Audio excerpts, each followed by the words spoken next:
Assalamu alaikum students. Today the topic is about cellular organization. जैसा कि हमें पता है कि सारे ऑर्गेनिजम्स जो हैं वो सेल से मिलकर बने होते हैं और सेल्स जो हैं वो 3 वेज में ऑर्गेनाइज होते हैं और 3 टाइप्स के वो ऑर्गेनाइजेशन बनाते हैं, जिसको कि हम कहेंगे कि unicellular organisation, multi cellular organisation and colonial organisation.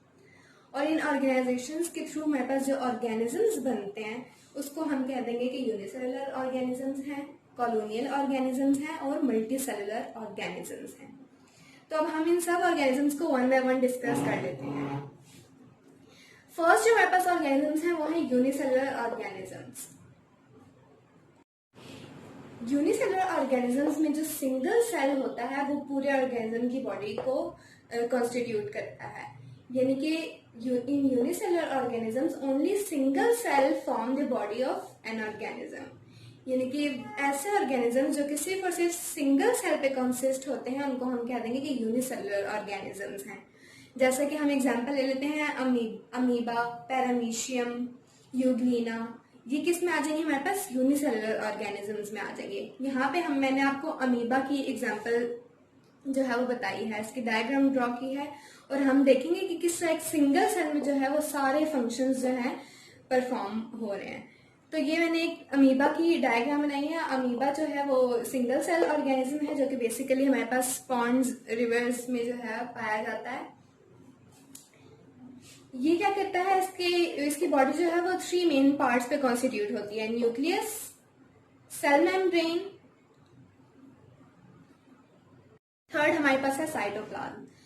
तो सब ये जो है इनका हम लोग देख लेते हैं कि फंक्शन क्या है इसके स्ट्रक्चर का।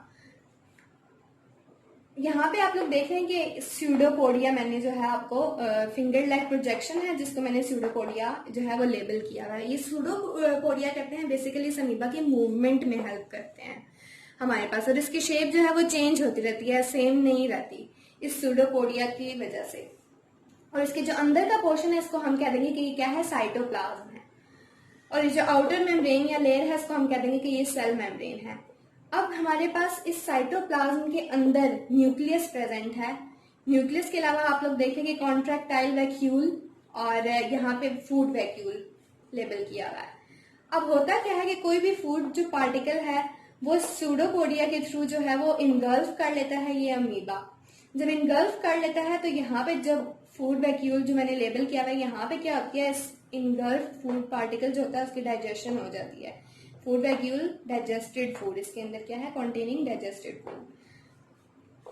अब क्या होता है कि जब फूड डाइजेस्ट हो जाती है तो हमारे पास जो कॉन्ट्रैक्टाइल वैक्यूल है इसके थ्रू क्या होता है, वाटर जो है वो हमारे पास और जो मटेरियल है इसके अलावा वो एक्सक्रीट हो जाता है कॉन्ट्रैक्टाइल वैक्यूल के थ्रू। क्योंकि ये जो मेम्ब्रेन है अमीबा की, ये क्या होती है, सिलेक्टिवली परमिएबल होती है। यानी कि परमिएबल मींस कि इसके अंदर ये एबिलिटी होती है कि ये मटेरियल को इन और आउट मूव जो है वो करने में हेल्प करती है। इस मेम्ब्रेन के थ्रू हमारे पास वाटर, कार्बन डाइऑक्साइड गैस वगैरह जो है वो क्या होती है, इन और आउट इजिली मूव कर सकती है। तो इससे हमारे पास अमीबा क्या है, एक यूनिसेलुलर ऑर्गेनिज्म की एग्जाम्पल है और जो है इसमें सिर्फ सिंगल सेल के अंदर ही इसकी सारी लाइफ एक्टिविटीज परफॉर्म हो रही हैं। सेकेंड टाइप की जो हमारे पास ऑर्गेनाइजेशन है वो है colonial type of organisation. Colonial type of organisation से जो हमारे पास ऑर्गेनिजम्स बनते हैं उसको हम बोलते हैं कि कॉलोनियल ऑर्गेनिजम्स हैं ये। इसमें होता क्या है कि बेसिकली डिफरेंट जो यूनिसेलुलर ऑर्गेनिजम्स हैं वो क्या करते हैं, कॉलोनी बना के एक साथ रह रहे होते हैं।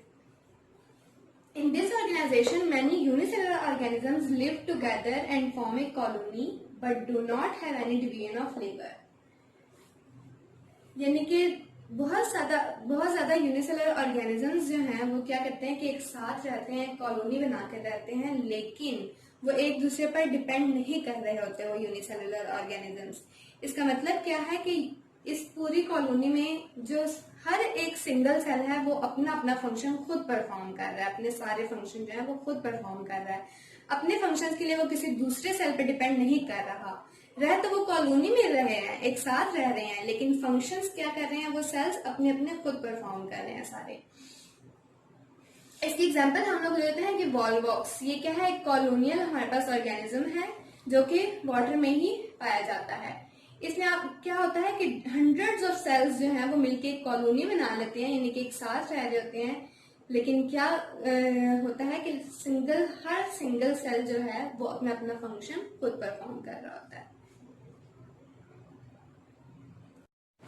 थर्ड जो हमारे पास ऑर्गेनाइजेशन है वो है मल्टी सेलुलर ऑर्गेनाइजेशन। और इस ऑर्गेनाइजेशन के थ्रू जो हमारे पास ऑर्गेनिज्म बनेंगे उनको हम कहेंगे कि मल्टी सेलुलर ऑर्गेनिजम्स हैं। मल्टी सेलुलर ऑर्गेनाइजेशन में क्या होता है कि सेल्स ऑर्गेनाइज हो जाते हैं टिश्यूज में भी, ऑर्गन्स में और ऑर्गन सिस्टम में। In multicellular organization, cells organize into tissues, organ and organ system. यानी कि सेल्स जो हैं बहुत सारे सेल्स मिलकर क्या कर देते हैं, वो टिश्यूज में डिफरेंशिएट हो जाते हैं, ऑर्गन्स में और ऑर्गन सिस्टम में डिफरेंशिएट हो जाते हैं, और फिर क्या करते हैं पूरा इंडिविजुअल या ऑर्गेनिज्म हमारे पास बना देते हैं। और इनमें जो आपस में फंक्शन परफॉर्म होते हैं वो कोऑर्डिनेशन के थ्रू परफॉर्म हो रहे होते हैं। इसकी एग्जांपल क्या है, फ्रॉग। एनिमल्स में अगर हम इसकी एग्जांपल देखें तो फ्रॉग आ जाएगा। फ्रॉग में भी आप लोग देखेंगे उसकी बॉडी सेल से टिश्यूज बनते हैं, फिर टिश्यूज से ऑर्गन बनते हैं, फिर ऑर्गन सिस्टम बनते हैं, और फिर हमारे पास पूरा एक ऑर्गेनिज्म जो है यानी कि फ्रॉग हमारे पास बन जाता है। इस फ्रॉग किसकी एग्जांपल है, मल्टी सेलुलर ऑर्गेनिज्म की। इससे अगर हम लोग प्लांट्स में देखें तो मस्टर्ड प्लांट एक स्पेसिफिक एग्जांपल आपकी बुक में दी हुई है प्लांट्स की, कि मस्टर्ड प्लांट जो है वो क्या है, मल्टी सेलुलर हमारे पास एक प्लांट की स्पीशी है। इसमें क्या होता है, आप लोग देखें कि प्लांट जो है मस्टर्ड प्लांट के अंदर हमारे पास फ्लावर्स होते हैं, लीव्स होते हैं, ठीक है। इसके अलावा हमारे पास रूट्स, स्टेम, और ये जो है बनते किस तरह है, ये ऑर्गन, लीव और हम लोग फ्लावर की जो बात कर रहे हैं, ये बेसिकली सेल्स जब टिश्यूज बनते हैं और फिर टिश्यूज से फर्दर आगे ऑर्गन बन रहे होते हैं। तो इस तरह से हमारे पास जो है मल्टी सेलुलर ऑर्गेनाइजेशन में हमारे पास टिश्यूज, ऑर्गन और ऑर्गन सिस्टम्स में जो है वो सेल्स क्या हो जाते हैं, डिफरेंशिएट हो जाते हैं और पूरा एक ऑर्गेनिज्म बना देते हैं, जिसको हम बोलते हैं कि वो मल्टी सेलुलर ऑर्गेनिजम्स हैं। मल्टी सेलुलर मीन्स बहुत ज्यादा सेल्स पे जो है वो कंस्टिट्यूट है उसकी बॉडी, और उसमें हर एक ऑर्गन और वो जो है अपना अपना फंक्शन परफॉर्म कर रहा है, और पूरे कोऑर्डिनेशन के थ्रू मल्टी सेलुलर ऑर्गेनाइजेशन में जो है वो सारे फंक्शंस परफॉर्म हो रहे होते हैं। तो स्टूडेंट्स, ये था हमारा आज का लेक्चर सेलुलर ऑर्गेनाइजेशन से रिलेटेड, जिसमें हमने 3 टाइप्स ऑफ ऑर्गेनाइजेशन पढ़ी और ऑर्गेनिजम्स भी पढ़े, unicellular, multi cellular and colonial.